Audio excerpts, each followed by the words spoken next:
Hey folks, BCSG here. Welcome to part 2 of my tackle arsenal, my lure collection.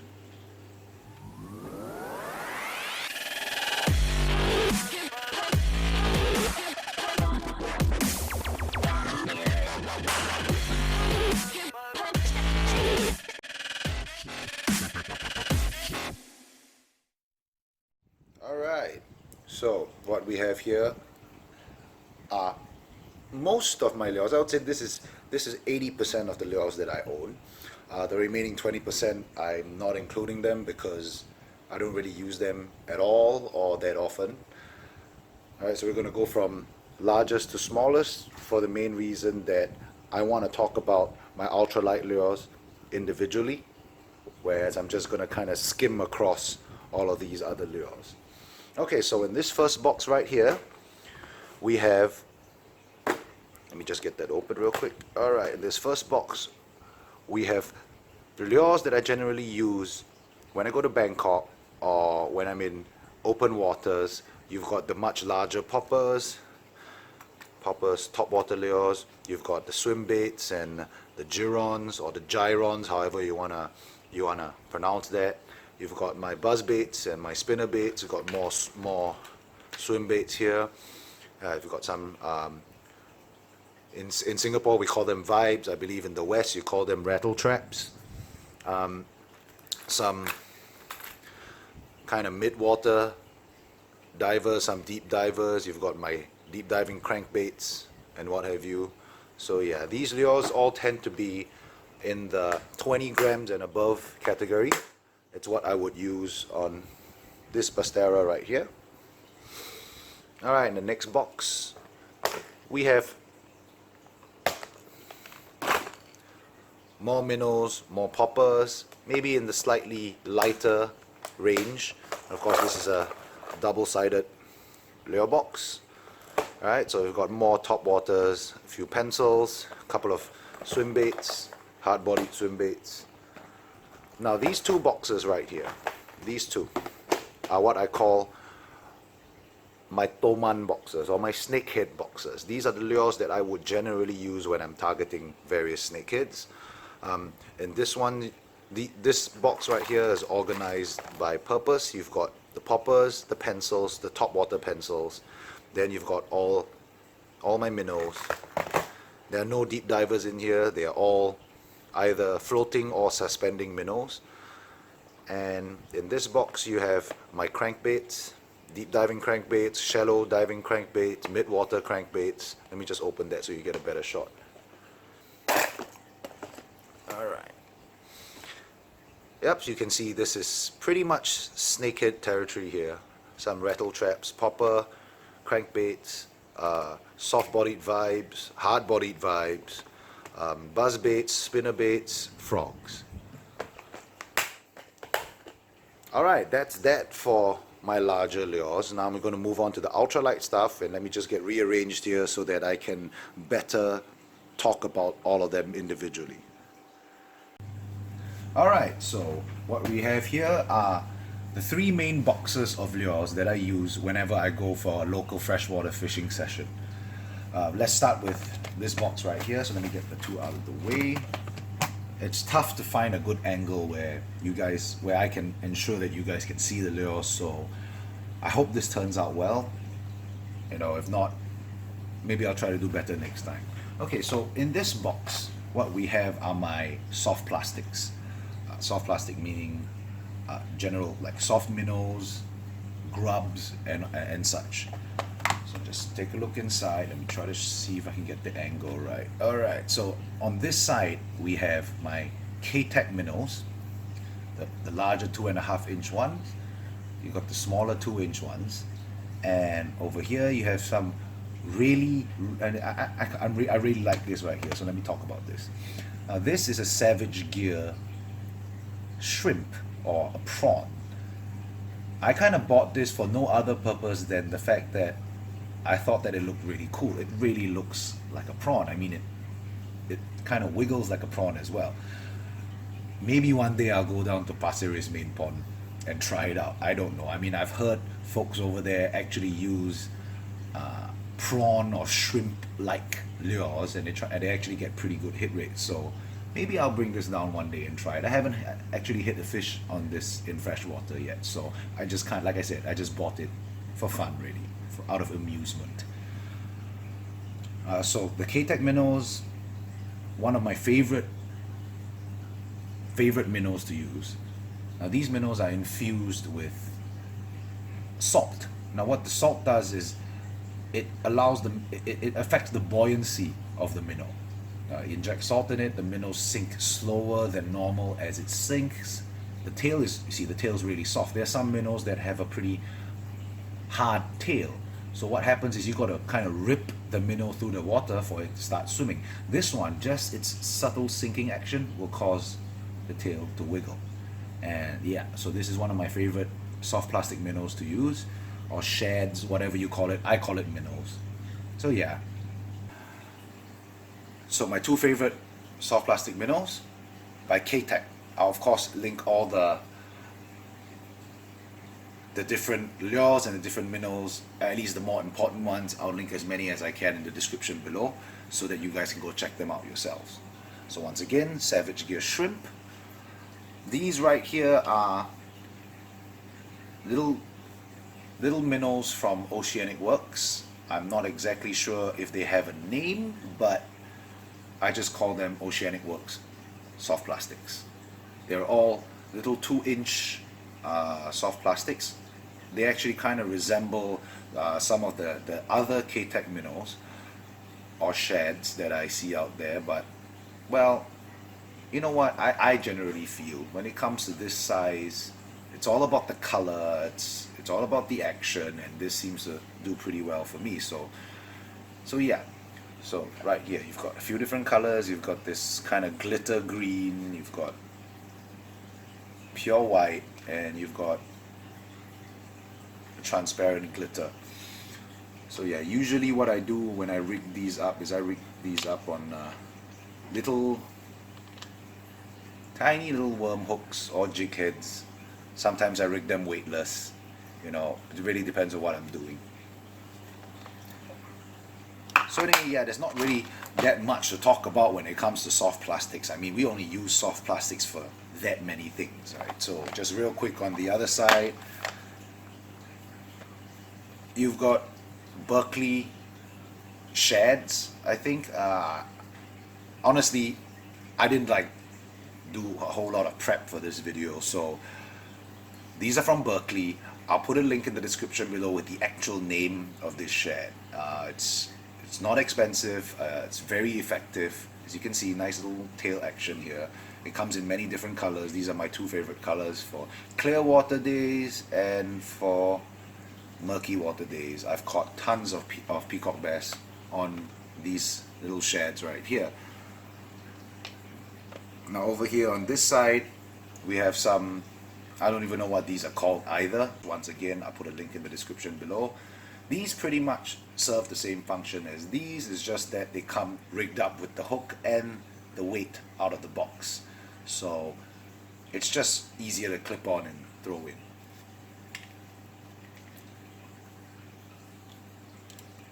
I can't even remember the name of these little minnow-ish grubs right here. I think it's Mr. Twister or something.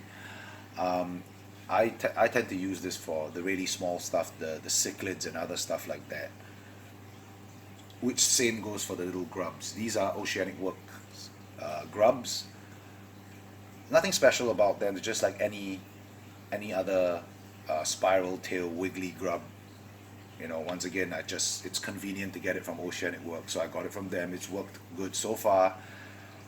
Hopefully I can actually catch fish whilst my GoPro is on with these grubs and these soft plastics. As you guys must have figured out, I don't use soft plastics that often. I do use them and I do catch fish on them, I just don't use them that often. That's why you don't really see much footage of me fishing with soft plastics. Anyway, let's go on to the next box. This box right here is what I would call my light minnow box, my light lure box. Everything in this box is in the light category, and as this is also my extra hook storage. Okay, so running through all the lures, I have featured this one before in my top 5 lures of 2015. This here is a Yozuri Crystal Minnow. Yozuri Crystal Minnow. Now what's good about this is it's a fast floating lure. What I mean by fast floating is in fresh water, it doesn't kind of float up real slow. The minute you stop working it, it kind of just rises to the surface. Fast floating. Fast floating and mid diving. This lip right here causes it to kind of really dart down. It doesn't dive very deep, but it gets to the depth really quickly because of the way the lip is shaped. Also because of the way this minnow is shaped, the swimming action, as I mentioned in my top 5 lures video, is very, very big. It has a huge wobbly swimming action, and that really flashes these 3D scales off at the fish. So if you kind of just rip it past a peacock bass, there isn't even in murky water with this color, which is a kind of a natural shiner color. Even with this color in murky water, there is no way a peacock bass is going to miss this lure ripping past them at like 5 feet away. You're going to see the shimmer. It's just that good in terms of swim action and reflectiveness. I've got 2 colors here. I've got the bass and the shiner.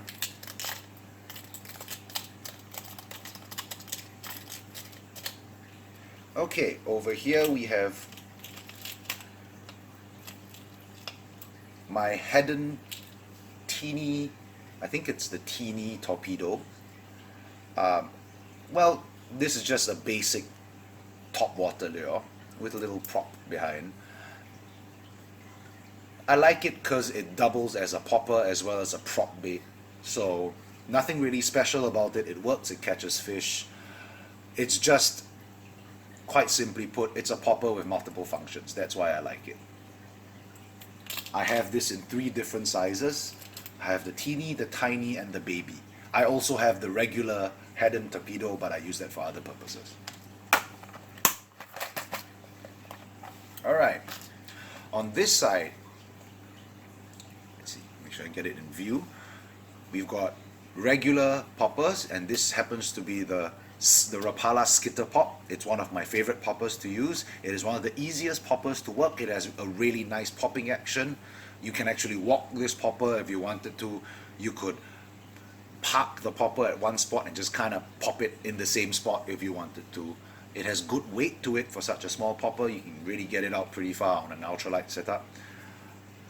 And right next to it is the Heddon Tiny Torpedo. It's one size up from the teeny one that you saw below. Same concept, so I won't need to elaborate. In this section here, you have the Oceanic Works 006 Minnow. I think they're officially naming it the 6R. I haven't gotten confirmation from the guys at Oceanic Works, but I'm just gonna, for ease of use, I'm gonna refer to it as the 6R. So the 6R minnows, one of my favorite mid-size minnows to use. They are very similar to the Pins minnow. I consider them the larger version of my much covered Pins minnow. My favorite lure, what I feel is the most effective lure in local waters. This is the bigger version of it, and I have to say it is almost just as effective.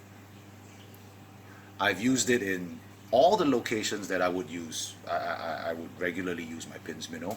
It gets very good results, perhaps not as great as the Pins minnow itself, because maybe, I don't know, maybe it's because it's slightly bigger. I tend to get much better hit rates on micro lures. This is a 2-inch. I think it's maybe it's considered a 3-inch. This is, let's see, what's the measurements here? It's 80 millimeters, so that's 8 centimeters. 1 inch is 2.5 centimeters. So yeah, it's about 3 inches. So it's a 3-inch minnow. It's a floating minnow. Or sometimes it suspends. It really depends on the size of the hooks you use and the size of the split ring. Sometimes this is what I would call a slow floating. So it's almost suspending. If you use hooks that are too heavy, it will suspend or sink.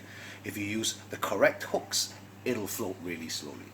It has a nice little darty action, much like the Pins minnow, and I work it exactly the same way as the Pins minnow. Let me take one out here and just show it to you.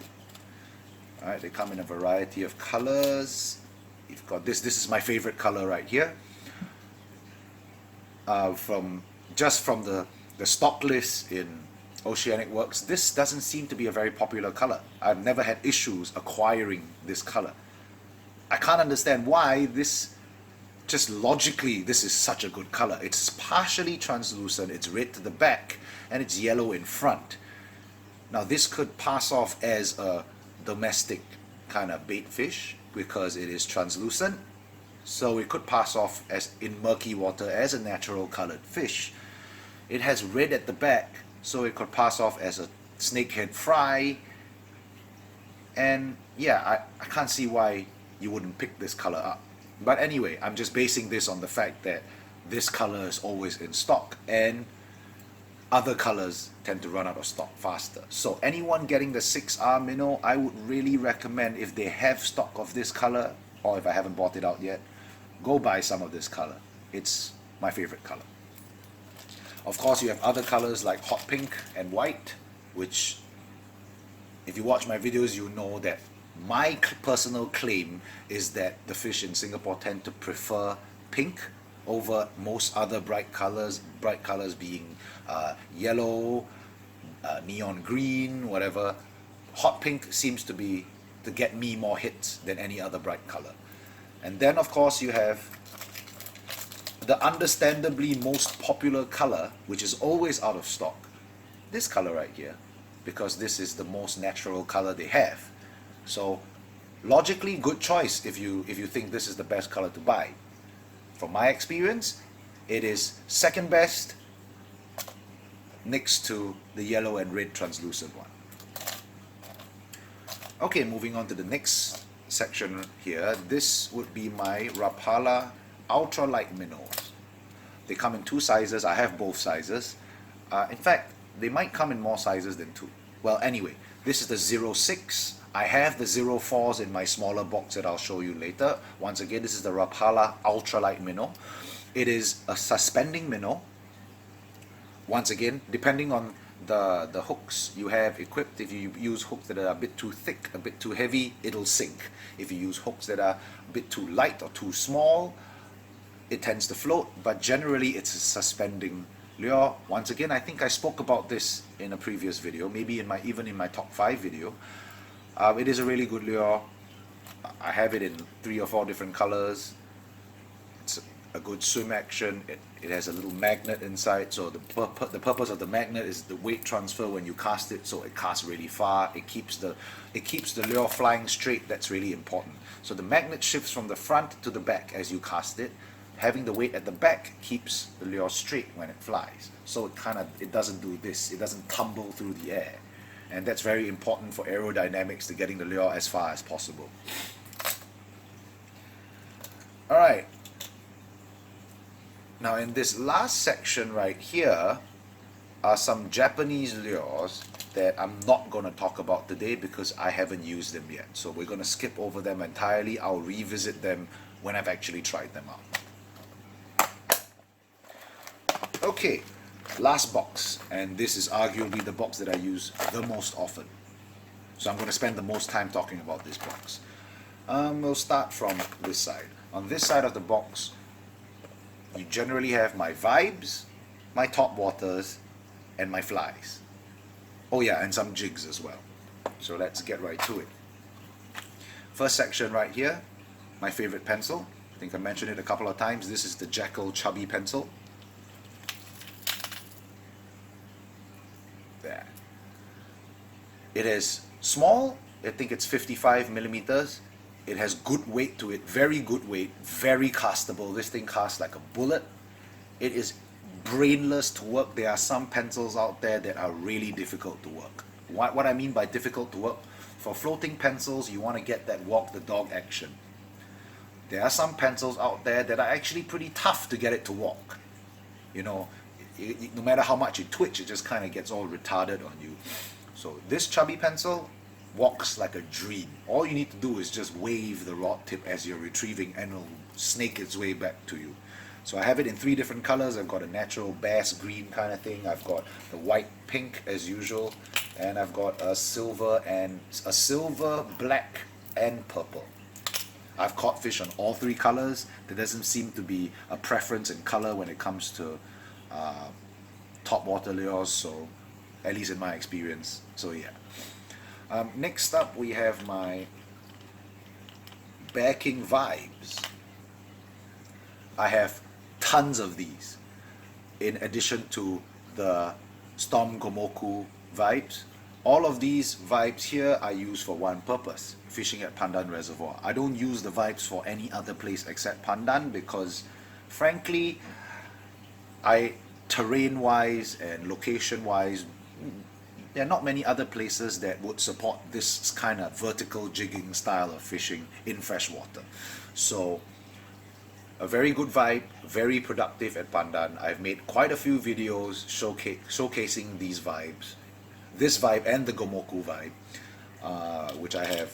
I don't want to take out every single one. 1, 2, 3. These 3 holes have 2 vibes each in them, so I carry 6 vibes with me to Pandan at all times, because as you have seen from my videos, there have been times where I've lost 5 vibes in one session before. You can get the Storm Gomoku vibes from a wide array of tackle shops in Singapore: E-Waves, Joe Tackle, all of them. In fact, I'm not sure if Lure Haven sells them, but yeah, you can get Storm and Rapala lures from almost every tackle shop in Singapore. Whereas these Bear King vibes, the only 2 places I know where to get them from is either from Oceanic Works or from E-Waves. So yeah, check out one or the other. The ones I have here are from Oceanic Works, and there are a couple that I have that are from E-Waves as well. So yeah, anyway, moving on. These are my micro jigs. Of course, these are my self-tied assist hooks that are kinda rudimentary, but they do the job. I tend to use them for Pandan as well. Sometimes I use them in certain ponds. Not much to say about them. Micro jigs, not really commonly used in freshwater unless you're vertical jigging, which is once again rare in freshwater except for Pandan. So I'll just leave it as that. The next 2 sections right here are my flies. Well, let's see how I'm going to approach talking about my flies. I don't use traditional flies that most folks use. A lot of folks who use flies, okay, just to set the tone, I'm talking the context here. I'm not talking about fly fishing. I'm talking about using flies in a non-fly fishing environment. Either using flies when you're using spinning gear or bait casting gear. You know, I'm going to leave the fly fishing entirely out of it because I can't fly fish. I don't fly fish, so I'm not even going to bother going there. So for general spin and bait casting setups, the flies most folks tend to use are either weighted flies, which I think we call spin flies, or some sort of really puffy long fly like this one here.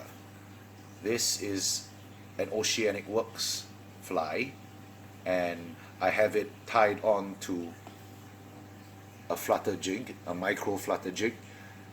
This obviously is for Pandan, and it works well. I've hit fish on this before. So yeah, most spin or bait casting fishermen use flies that are about this size. Even for popper flies, they would tie a fly this size onto a popper and they would pop it that way. Whether it works or not, I don't know. I've seen it work. I've seen a couple of friends use it. It does work. But for me personally, I use flies that are way smaller than that. Let me see if I can give you an example. Alright, so this is one of the bigger flies that I use. Now if you can see size comparison, let me try to get that even. Size comparison right here. That's my fly, that's the Oceanic Works fly. Okay, I think the hook sizes, this hook is half the size or even less than half the size of this hook. Okay, so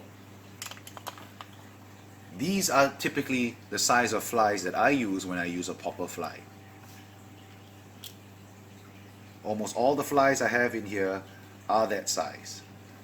See, It's all little tiny flies, because the way I see it, the whole point of using a fly is to give the fish a smaller target to hit. You know, the reason why I feel, personally, the reason why flies work is because, well, naturally, insects land in the water, and that's what fish, at least the peacock bass, kind of munch on from time to time. Not just peacock bass, other fish as well, cichlids, Mayan cichlids and all that. They feed on insects. And how many insects do you see fall in the water that are, oh gosh, let me just get this up. How many insects do you see fall in the water that are this big? I mean, look, this is my small finger right here. That is almost the same length as 3/4 of my small finger. How many insects are this big? Not many at all. So going by that logic, why would I want to use a fly this big? Not that it doesn't work, but why would I want to do it logically? So that's the reason why I use flies that are this size, because a fly that is this size, you know, think about any insect that, you know, that would land in, would actually land in the water. A bee, you know, some sort of beetle, tiny beetle, or I don't know, small insects, right? And that's kind of what peacock bass, arowanas, and all that. See little things flying around, it land in the water, and it just hit it. They're all about this size. And if you wanted to go a bit bigger, you want to go for something that actually looks like the bigger stuff that drops in. Let's see. We've got a bumblebee. Now, doesn't that look like a bumblebee? Look at that. So if you wanted to go a bit bigger, get something that actually looks like the thing that would drop in. You know, you've got a little bit bigger bug dropping in. Of course, you've got the trusty spider. Spiders fall in, yeah? They're usually dark brown or black. So you either want to go small or you want to go realistic. And that's the route I've chosen for my flies. So once again, on this side, we have the jigs with the flies, and of course we have my popper flies, which I have done extensive coverage on. This is just one that has been stowed away. I have 3 popper flies inside here. 3 poppers with flies, that is, inside here. So, okay, that's done with this side. We'll go moving on to the other side. These are where all my minnows are. Let's see if you can get a good angle right here. Alright, these are my minnows. This is my bread and butter right here. 80% of every session I spend accessing this side of my lure box. So we'll start from, let's start from this side. Okay. In here we have my one and only rattle trap. It is, I think it's a Rapala ultralight wrap. I just feel safer having one rattle trap with me in the ultralight department, so that's why I have this in there. You never know. I mean, catfish kind of get attracted to vibrations. So if you see a nice little flat but deep area without much structure, just cast it out there. You work it along the bottom. You might get a walking catfish to hit this. In the same compartment, we have what I talked about earlier. This is the 04 Rapala Ultralight Minnow. As you can see, having so many of these, the Rapala Ultralight Minnow is one of my favorite minnows. In the next, oh, okay, wait, we have a bit of a mix-up right here. Okay, in the next section, we have my a newer minnow that I only bought when I was in Japan, but it has proven very successful since. This is the Duo Spearhead Ryuki. It's the smaller version. I believe it's the 45S. There is 45 being the measurements, 45 millimeters, S being sinking. There is a 50F, which is 50 millimeters and it floats. And there is a size that is bigger than this. So once again, this is the 45S. And I've got this in 5 or 6 different colors. I just lost one a couple of days ago, so I only have three. I only have 3 colors in my box at the moment. I have another couple stowed away. But what I like about this minnow right here is it's heavy. For a 45mm minnow, I believe it's 4.5 grams, something along those lines. It casts like a bullet. I mean, this seriously casts like a bullet. It is the furthest casting lure I have in this box right here. Nothing casts further than this lure. It is relatively fast sinking, and it flutters on the drop, much like the Bear King minnow, much like the IMA Survivor. It sinks and it flutters as it sinks. So it casts far, it flutters as it sinks, and it has a really, really wide fluttering swim action. It swims, it almost looks like this when it's swimming. I mean, this thing is tumbling all over the place. It swims true. I don't use tumbling in a negative sense. It just wobbles and tumbles as it swims, and it's crazy. Peacock bass go crazy for that kind of swim action because, once again, same logic as the crystal minnow. It has such a huge wobble that all these little reflective scales just kind of flash at a fish from really far away, and they just can't resist and they just bite it. I fished this in really murky waters, very little light, in fact no light. I fished it just as night hit, just before first light hit, and it's gotten me fish. Alright, so moving on, we have, of course, everyone in Singapore would recognize this lure. This is the Survivor 50. For the longest time, I kind of boycotted this lure, didn't want to buy it because it's really expensive, really, really expensive in Singapore. Wherever you buy it from, it's really expensive.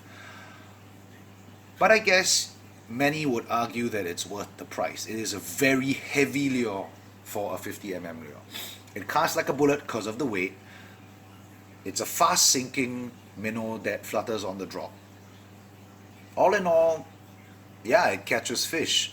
Not so much more than any other lure that I have that I can genuinely say it justifies the price. But if you like IMA lures, I definitely recommend you getting the Survivor. It works. Now, if you notice in this section here, there are a couple of other lures. These are Sierra minnows. I have not actually tried them yet, so I won't be talking about them today. This is just another ultralight minnow that I happen to use frequently. The clown color is one of my favorite colors, so let me just set this aside. In this section, we have my Bear King minnows from Oceanic Works. I think I've spoken quite a fair bit about Bear King minnows as well. Very similar to the Survivor and to the Spearhead Ryuki. It flutters on the drop. It's a bit on the heavier side, so it's easy to cast. All 3 lures, the Survivor, the Bear King, and the Spearhead Ryuki, are worked the exact same way. You cast them out, you twitch, pause so that they can flutter. You twitch and you pause so it flutters down. You twitch and pause. Perhaps the Survivor allows you to work it a bit faster, or requires you to work it a bit faster because it's the fastest sinking of the 3. But all 3 of them are very similar lures. So as you can see from the sheer amount of sinking minnows that flutter on the drop that I own, it's a very effective type of lure, so you want to use that. One of the lures you don't want to leave home without. And of course, last on the list, the legendary Pins minnow. I don't really need to talk about this much because I think I've already talked about it too much. Let me get this out here. Alright, yeah, Pins minnow. You can check it out in my top 5 lure video. Check it out in any of my videos. In fact, I use it in almost every one of my videos. It's a floating minnow. It is it's a fast, I would consider it a fast floating minnow. It's a very shallow runner. It runs about maybe 3 to 6 inches beneath the surface. The way I work it is a simple jerk and pause, or in fact I use a really twitchy action. And I don't know what it is about the Pins minnow. You've seen my videos, you've seen the hit rate. I'm not the only one that claims the Pins minnow works. I don't know why it works. Maybe it's the action, maybe it's the way it's painted. I have no answer for that. All I know is the results speak for themselves. The Pins Minnow has a hit rate that is higher than chance above the rest. Significantly higher than any other minnow that I use in my lure arsenal, which is why I tout it as the best lure in my box.